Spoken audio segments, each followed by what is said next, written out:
Hello, this is Christian Jackson from Com45 Media and Culture, and this is vlog discussion number 11.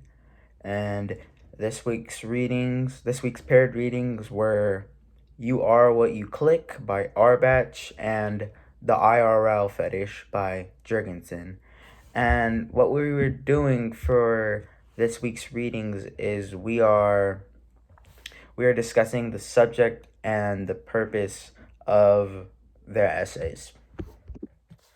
So, in the first essay, You Are What You Click by David Arback, he talks about how he talks about online surveillance and how many of the biggest tech companies in the world, like Microsoft, Google, and Apple, are increasing the amount of profile consumers they have and are drastically decreasing the amount of privacy that was previously required. So nowadays not a lot of privacy is required compared to back then when technology first came out. And David Arback points out that while researching the word online and its surroundings, that most of the time people fail to point out the serious violations and breaches that huge tech companies make.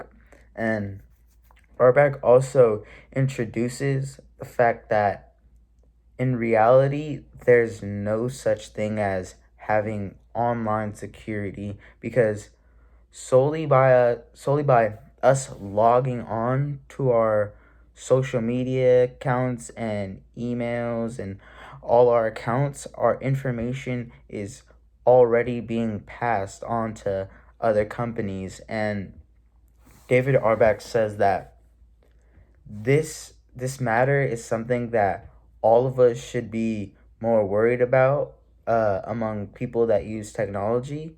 And all in all, his main purpose was he was trying to enact his audience.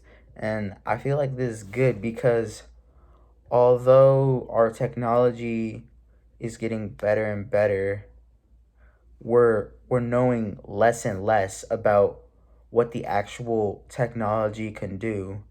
And I honestly agree with him that we need to be more cautious and safe.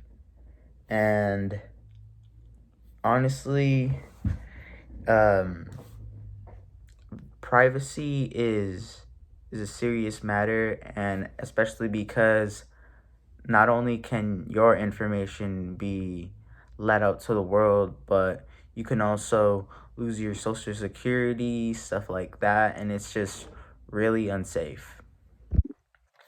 So, in this next essay titled The IRL Fetish by Nathan Jurgensen, he talks about how he talks about how the social media age and people being online and on the internet too much has made it a bigger need for people to interact with each other.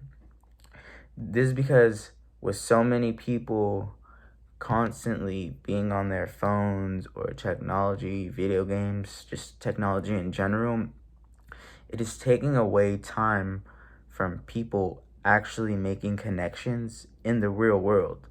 And all in all, Nathan Jurgensen believes that human interaction is something that is necessary in someone's life. And he says that you should not let social media take advantage of your life.